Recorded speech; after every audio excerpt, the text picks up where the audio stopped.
sama baat mu ngi partout ci réseaux sociaux yi dajale leen ay fen dem leen mais te bu gënoon gaaw mooy ngeen laaj ma jox leen sax nag boo leen ma laajoon mu gën a gaaw doo leen soxla di repousser di wute ay kii woo leen ma wax leen loo leen soxla woon laaj leen ma ko wax man du mën a bëtu. Françoise Hélène Gueye kon mën ngay gaaruwaale noonu ah ah non man du ma laaj fenkat man du ma laaj à une traite ki xamante ne ñi mu àndaloon ñëpp la jam paaka si ginnaaw man du ma laaj à une sosalkat du ma laaj à une prostituée à 2 diamants du ma laaj à une poufiasse de 47 ans 3 mariages du ma laaj à une lesbienne du ma laaj à ki amoon jëkkëru allemand Fodé Mansaré di ko tëddee dans les rues de Paris am jëkkër am far du ma laaj ku ñu fat si kër muy fen ne moom kër gi du ma laaj kuy fen naan il a fait un 3e cycle fekk ni professeur EPS la du ma laaj ku xamante ne pour régler ses problèmes day promote ay saagakat ay joxkatu yamba ay fenkat du ma laaj à 7 ans la incarné du ma laaj à la jumelle de Ahmadou Sall pata pouf du ma laaj à nit ku ne moom Jésus la gëm di waat si Jésus di waat si Marie ba pare dëkk ak un athée di waat ay waatu jullit ay wallahi al azim wallahi la azim sénégalais yi bàyyi ko si du ma laaj ku xamante ne si réseaux sociaux yi elle ne fait que promouvoir la haine sàcc manipulation tox yamba saaga du ma laaj ki nga xamante ne il n'a rien dans la tête lu dul proposition wam moom mooy Macky Sall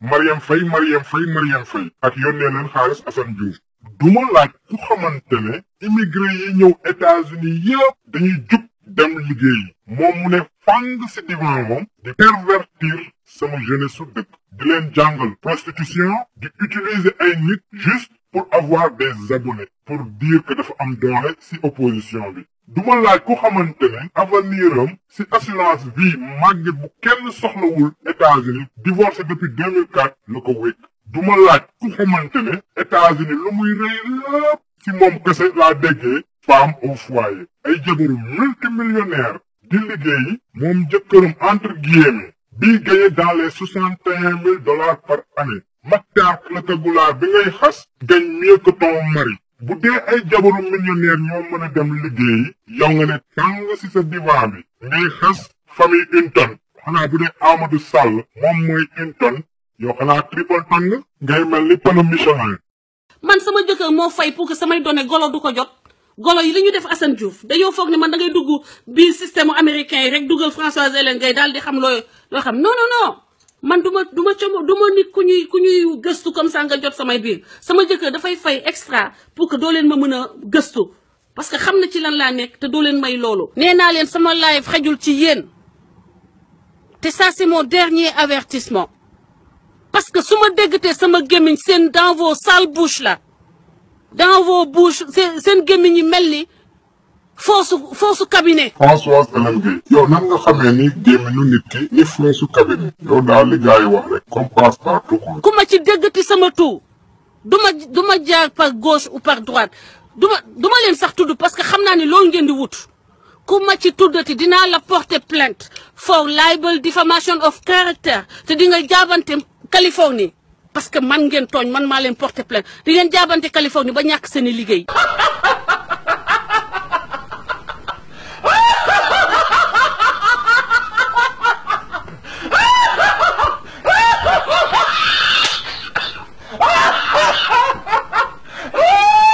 lacce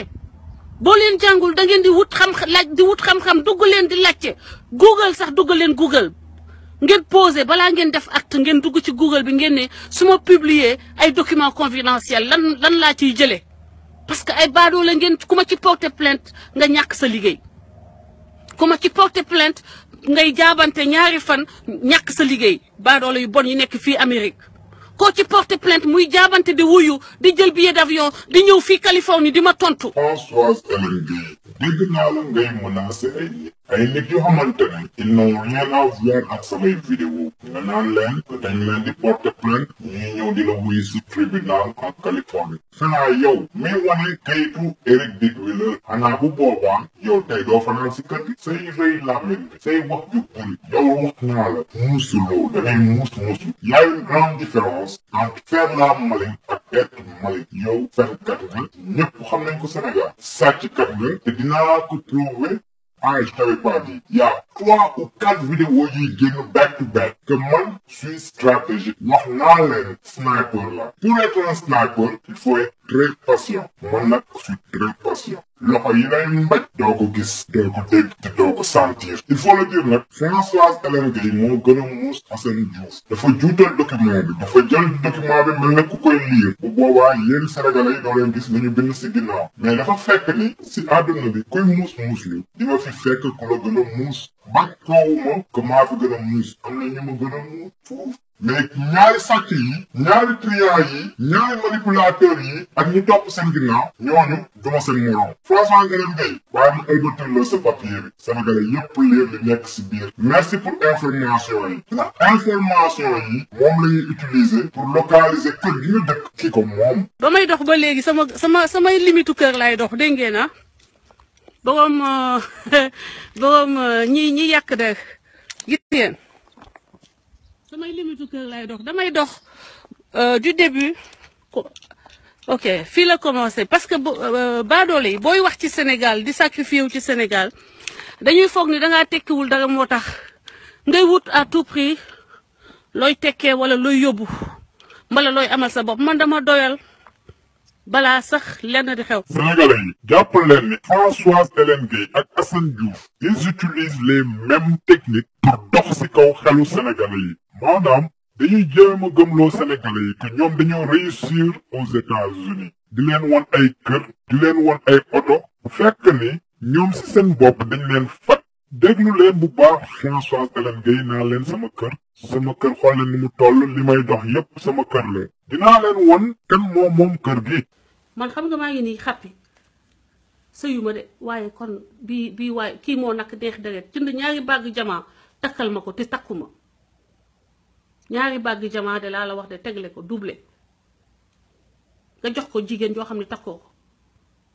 nga jël sa assurance vie jox ko jigéen joo xam ne takkoo ko waaye xanaa kon ñëpp nañ ma laaj adresse ma wutal leen ñu mel ni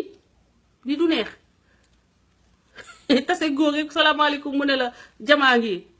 maaleykum salaam mu ne la kayitu kër a ngi nii. ci sa biir vidéo ngay beew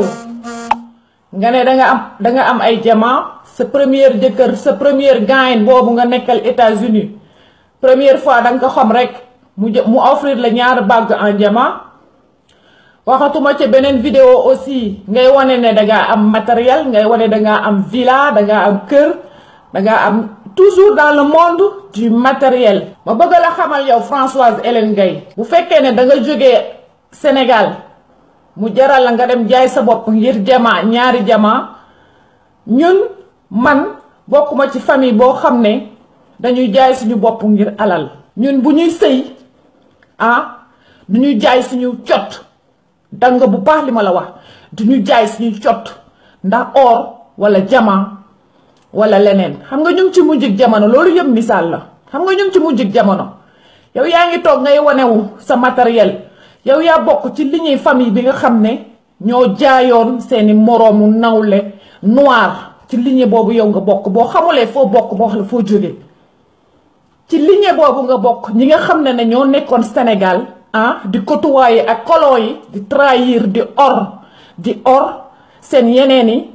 frère de sang noir yow ci lignée boobu nga bokk moo tax ça se voit aujourd'hui la femme n'est pas une marchandise à vendre comprendre nga 2017 nga koy wane ci Facebook nga bëgg a jaay nga bëgg a wanewu nga bëgg a jaay sa bopp bëgg a wane ñeneen ñi lay seetaan samay rakk Sénégal nga di leen jox le mauvais exemple yaa toj sa cottu ndey Françoise Hélène Gaye dégg nga bu baax li ma la wax. man xam nga maa ngi nii xappi sëyuma de waaye kon bii waaye kii moo nak deex deret jënd ñaari bàgg jamaa takkal ma ko te takkuma ñaari bàgg jamaa de laa la wax de tegle ko doublé nga jox ko jigéen joo xam ne takkoo ko nga jël sa assurance vie jox ko jigéen joo xam ne takkoo ko waaye xanaa kon ñëpp nañ ma laaj adresse ma wutal leen ñu mel ni li du neex tase góor rek salaamaaleykum mu ne la jamaa ngi maaleykum salaam mu ne la kayitu kër a ngi nii. ñoo ko déggandoo nee na kayitu kër gi dañ ko koo jox maanaam kayitu kër gi ci turam la nekk allons vérifier léegi nagam li muy wax dëgg la. kan mooy mel kër bu am ni bu mel nii après nga ni amoo elle n'a rien. defe naa ni su may wut lu may am est-ce que Sénégal mun naa am Sénégal li day li ma am fii ça c'est ma propriété. ah sénégalais yi man moomuma internet bi damaa dem si 10 sites yu bokkul te ñoom ñëpp seen résultat c'est la même chose. xanaa Françoise Hélène Gueye xaar ma jàppale la si bii da ngay ne xanaa bii pas que Eric Faye bi ngay def vidéo bii si la may kayitu kër gi ah ay waay ndeysaan fen du métier. 5 ans. sénégalais yi bàyyi leen ma expliquer leen nu système américain bi di doxee. aux États-Unis dafa am fichier bu tudd public records. fichier boobu nag maanaam képp ku nekk aux États-Unis nga am casier judiciaire wala nga am ay propriété wala nga am yeneen document yu xamante ne le public a le droit de savoir dafay nekk sur internet. te États-Unis ma xam leen ma wax leen tout est online am du dëgg Modou Khoule lépp online la Baba Aïdara xam yéen ñooñu boo leen duggee online ngeen gis ko ngeen am ko am seen information. le seul problème mooy ni yow boo nekkulee États-Unis des fois munoo am accès à ces documents moo tax fen yi Assane Diouf ak François Hélène di fen dafa nekk ay fen yu xamante ne c'est vérifiable donc fichier public boobu ñëpp am nañ possibilité accès dessus bu fekkente ni yaa ngi sur le sol américain jarul ngeen di ma gëm boo leen amee ay mbokk yu nekk aux États-Unis mën nañ leen vérifier li ma leen di wax moom la ñuy tuddee public records. moo tax booy fen di wax ni maa moom lii wala maa moom lee te sa tur nekk si te jël sa gémmiñ nag te c'est vérifiable ñooñu duñu fen parce que lii moo nekk si papier wu gouvernement bi ngeen gis si site officiel yi ba bërki démb turu Eric Dittwiller moom moo nekk si kayitu kër gi moom kese lañu enregistré comme propriétaire mën ngeen ko gis nii si kaw property owners benn nit lañ si def ñu defal la ñaata résident ñoo am depuis le temps bu ñu tabaxee kër gi ba tey ñu defal la 13 ñu defal la les anciens résidents mooy 12 bi ñu defal la ñaata voisins la ñu am aux alentours ñu defal la 10. Eric Dittwiller bi ngeen gis nii ay parents wam ay mbokkam ñaar la reporté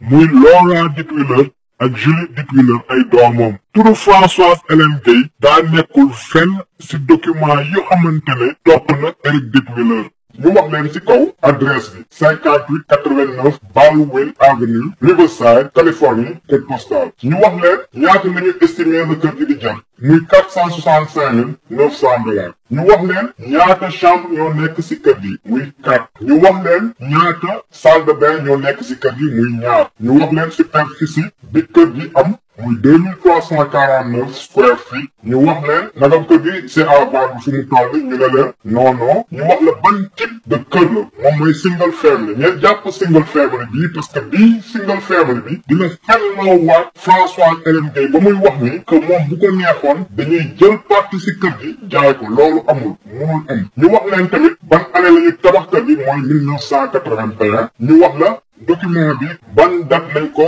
réactualisé muy le 5 septembre 2017 muy septembre bii ñu jógee ñu waxati la lan la ñuy construire kër gi ñu ne la en bois parce que foofu noonu moom mu dëkk mënoo tabax kër en dur mënoo tabax këru ciment parce que zone à risque de tremblement de terre la Françoise Hélène Gueye tey rek nga waaru fen baaxul dinaa expliquer sénégalais yi ba wan leen ci biir kër gi nu mu mel ñu jóge ci loolu ñu wax leen tamit kii moomoon kër gi avant Eric Dittwiller le 1er juillet 2011 mi ngi doon lii la listé kër gi mooy $275,900 mu dem ba mois d'août kenn jënd ko mu wàññi ci 10% mu ne kër gi léegi $248,000 ak 500 lay jar le 26 août 2011 ci la ko Eric Dittwiller jënd à $262,500.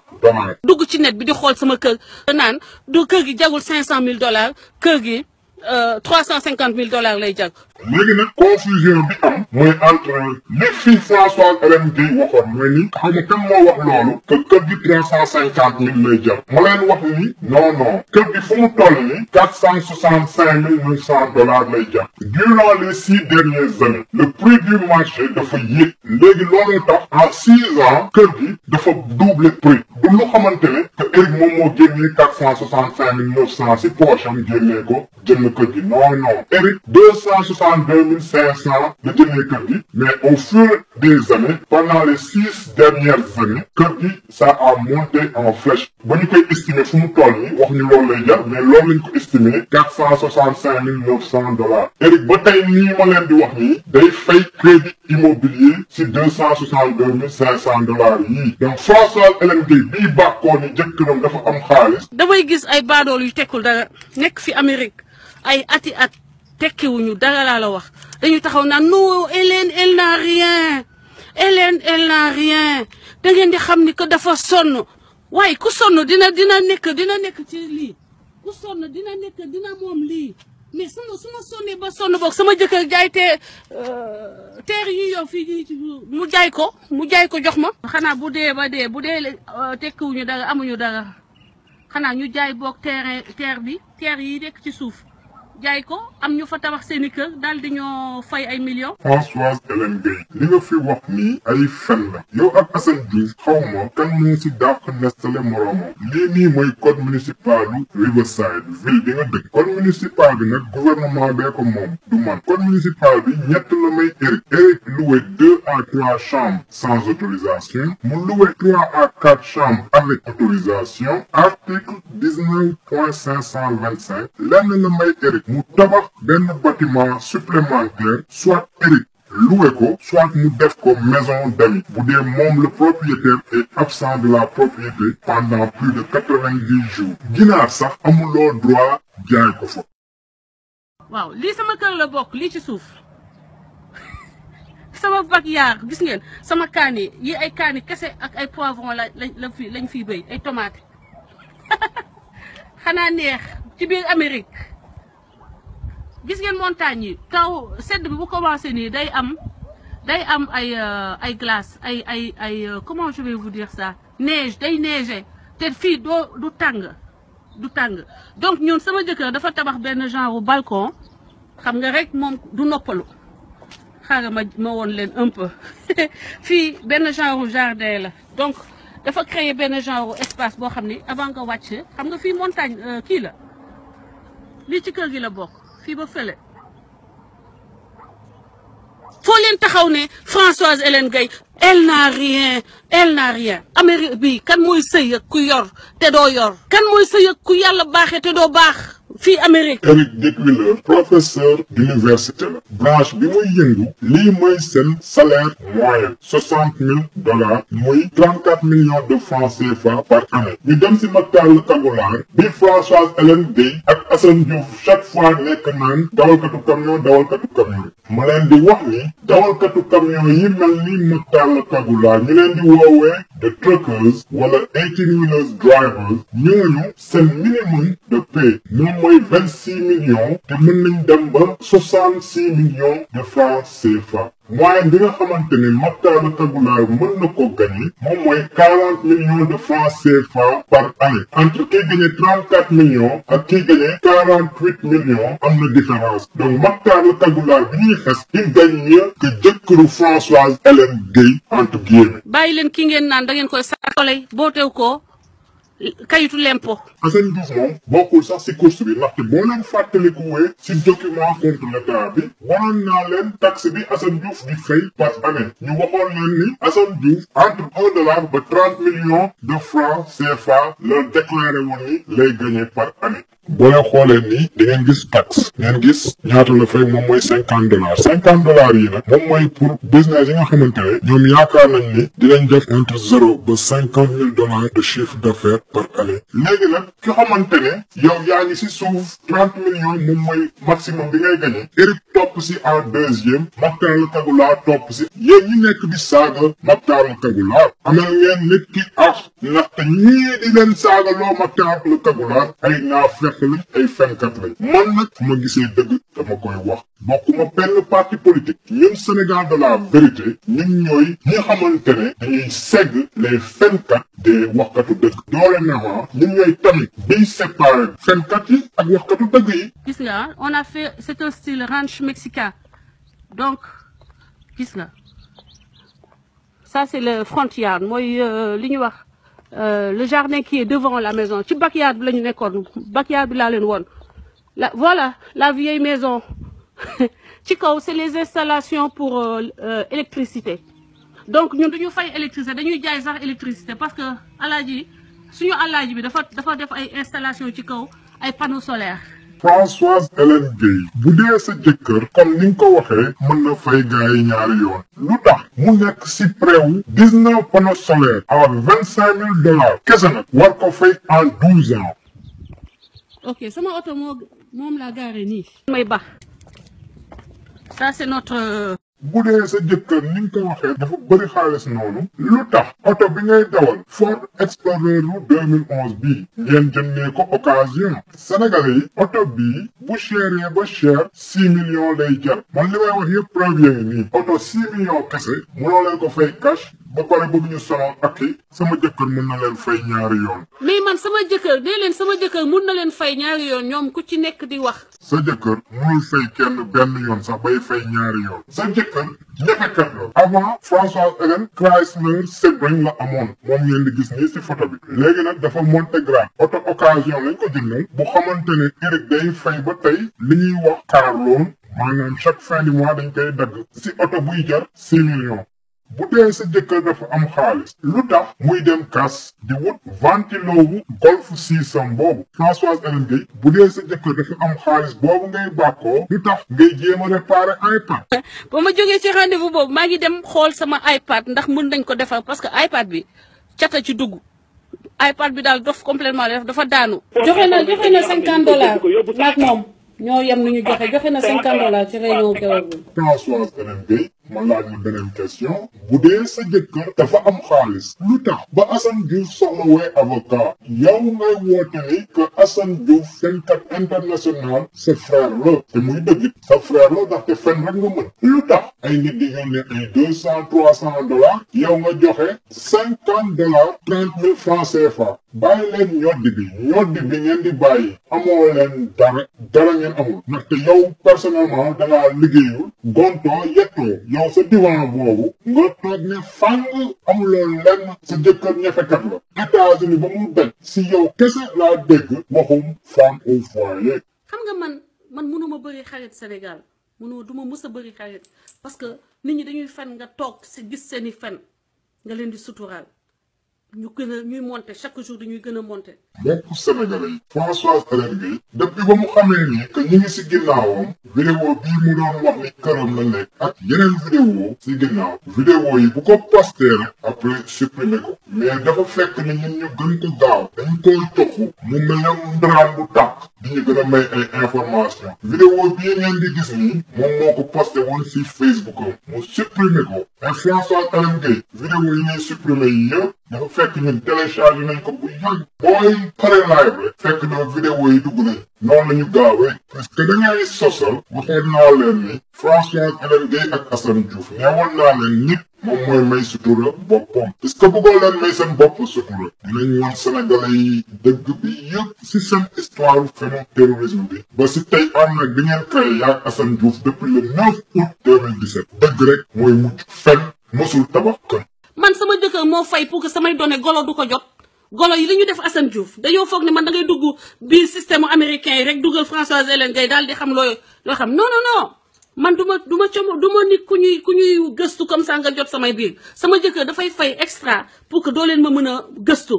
parce que xam na ci lan laa nekk te doo leen may loolu. Françoise Hélène Gueye vidéo bii nii lancement la rek lancement film bi la dangaa ne sa jëkkër dalay fayal extra pour golo yi bañ a jot say information lii nag lancement kese la film bi dawagul su ñu duggee si film bi ba pare yow ku tege ci Facebook mel live di nga xalaat ñetti yoon balaa ngay dugg da nga mën a fen da nga mën a sosal da nga mën a sàcc da nga mën a manipuler ñun la Sénégal de la vérité dinañ la taaj si digg ëtt bi yow yaay façon bi xamante ne pour jot place si gouvernement bi boo naroon tëdd ak mala sax di nga tëdd ak mala affaire Souleymane Jules Diop yooyu dafa jeex bu la neexee nga ne Macky la ñuy liggéeyal loolu yow la concerné parce que ñëpp xam nañ ni lépp luy génn sa gémmiñ ay fen la c'est comme sa audio bi nga démentir que ni yow la na gaa yi déglu audio boobu baax ndaxte amul benn ingénieur bu aayee bu mën a yokk bruitage bi nekk si biir enregistrement bi bàyyi fen